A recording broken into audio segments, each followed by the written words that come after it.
How's it going, YouTubers? Cornwolf here. Thank you for joining me for another video today. And today we've got a bit of news and stuff about F1 2020.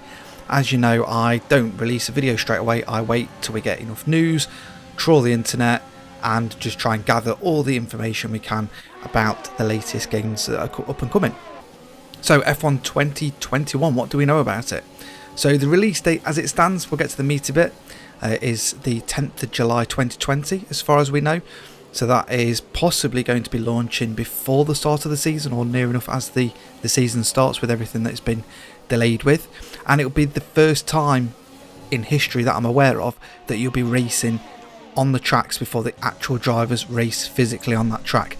Now I know some of them have possibly done a little bit on Zandvoort, but not. I know it's had a bit of a resurface and different things, so I don't think anybody's physically driven there, to my knowledge, at least not raced on there anyway. So this will be the first time you're driving on the tracks before the guys, because as it stands, it looks like they are going to be part of the 2021 schedule, and they're not going to make the 2020 schedule, but who knows. There's a deluxe edition, and this year features Michael Schumacher. So with this deluxe edition, you will get 3 days early access. You get exclusive content such as themed liveries, driver customization, items including podium celebrations, and 3 new cars. Well, 3 cars anyway, which are from Michael Schumacher's career. So you got the 1991 Jordan 191, the 1994 Benetton B194, the 1995 Benetton B15, and the 2000 Ferrari F1 2000. So these are all the cars that have been fairly iconic during Michael's career. The game's going to feature a full 22 tracks, which include, as I said previously, the new circuits of Zandvoort and also Hanoi. And it's going to be great that you're going to be able to drive those tracks. And Hanoi is a particularly interesting one because I think that one is a street circuit or something like that. But it's the one we've heard the least about. Obviously, Zandvoort's getting a lot of reputation and bigging up because of Max Verstappen. It's his home Grand Prix and different things, but Hanoi should be pretty good to race around as well. There were rumours initially that Monaco wasn't going to feature it for some reason. I don't know what the politicalness of it was, but apparently it has been confirmed that Monaco will be featuring in it, so you have got the full 22 tracks. There's also been a little bit of a tweak to the ERS system, so it's changing from the 6 deployment options to a push to pass system similar to the KERS that we used to have way back when, which ERS replaced, but we're going kind of back to that similar system, a little bit like what you get in IndyCar, where you can, you've got so much to use, or you can press it so many times throughout an entire race to help you pass someone. And there's the biggest news really, which is my team.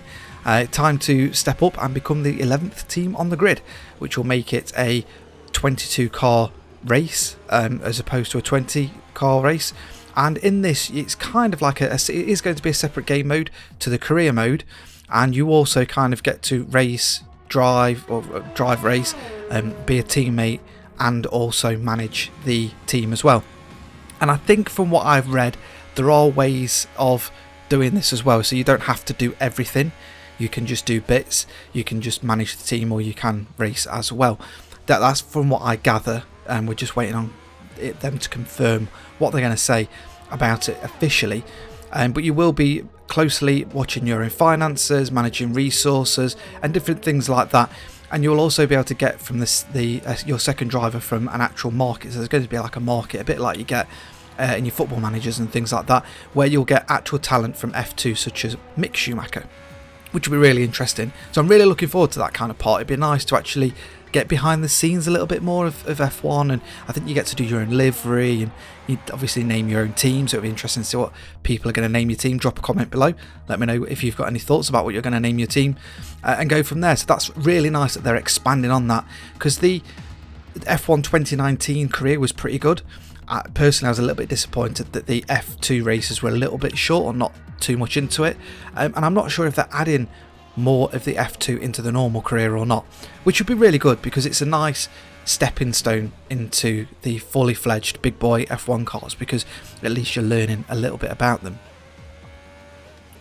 They're also developing on the 2019 handling, and they're going to be tweaking it for this game. So it was really good in 2019. You really felt when the tyres were going off, and when you hit the curbs it spun you around in different things. Apparently the brakes are getting a big overhaul, which means stopping distance are a lot shorter, and throttle application has become a lot smoother as well, which is also to help any racers that want to take that next step into turning off some of the assists. Now I 9 times out of 10 will go full no assists, just because that's how I like to race and how I learn.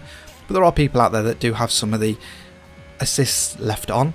However, they are making it easier, so making a smoother throttle application, which hopefully means you'll get less wheel spin and be donutting the car as much, which is really nice. They've also making some tweaks to the dirty air, and a lot of this has come from the pro esport drivers and also F1 drivers that have been playing this a lot while we've all been in lockdown.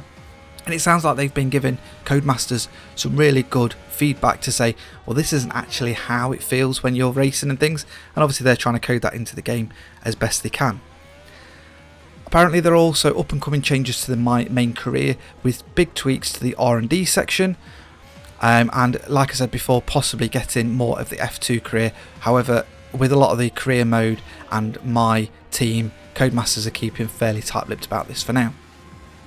Going back to multiplayer, there's going to be a split screen, which is going to be really cool. So if you want to do split screen, you've got that option to do that with a friend or whatever when we're allowed to get closer to each other again. But they are doing a split screen, which in the current situation probably won't mean a lot to people, but it'd be nice if you've got kids, or you live with parents or whatnot. You can actually sit in the same house and drive the cars as well. Improvements are also being made to leagues online, which will be really good, and I personally think that they just need to really overhaul the online experience, especially for people that are broadcasting the games and things like that, because although they're good, it does need bringing up to speed and different things, especially with F1 and I think Liberty Media, if you like, are actually looking into complementing the F1 probably 2021 series with an esport officially broadcast event. So that's going to be really interesting that they're looking at doing that. At the minute there's no confirmation as to whether this is going to be cross-platform or not, but hopefully yes, please, that'd be great, because it means you'll get fuller lobbies and you'll be able to race anyone regardless of content and break them barriers down, which we're starting to do with a lot of games. But it all depends. I guess it depends on how Codemasters can get around that and how much time they can put into that, and who knows, this whole situation we've got at the minute may have delayed that, but we'll see. And also, although it's out before next gen, they have confirmed that it is backwards compatible with the up and coming releases of consoles, so you will get those benefits when you go forward, whether you have to buy another version of the game or it's got the smart delivery, so it'll just upscale and different things, who knows, but they have confirmed it is working. And that's about it, guys. I hope you've enjoyed the footage in the background. I'm just trying to splice in some of the footage that has been sent to me, adding in some of the hot laps and seeing the game of work in progress. Hopefully get a copy of the game fairly soon. I'll do some setup videos for you and also do a few hot laps and do a few things. It's one of those games that I always try and get videos out for. I definitely do the setup videos and whatnot, but it's just quite time constraining to get it in. I might try and do more streaming and things. If that's what you're interested in, put some comments below, let me know. Don't forget, I've got the membership on the channel, so if you are interested in seeing my videos early, then go on the membership. You'll get other little bonuses as well and influence my next videos and get into the credits and different things like that. If not, just give it a thumbs up if you found this informative or interesting. Subscribe if you're not already a subscriber, and I shall see you on the next video. Bye bye.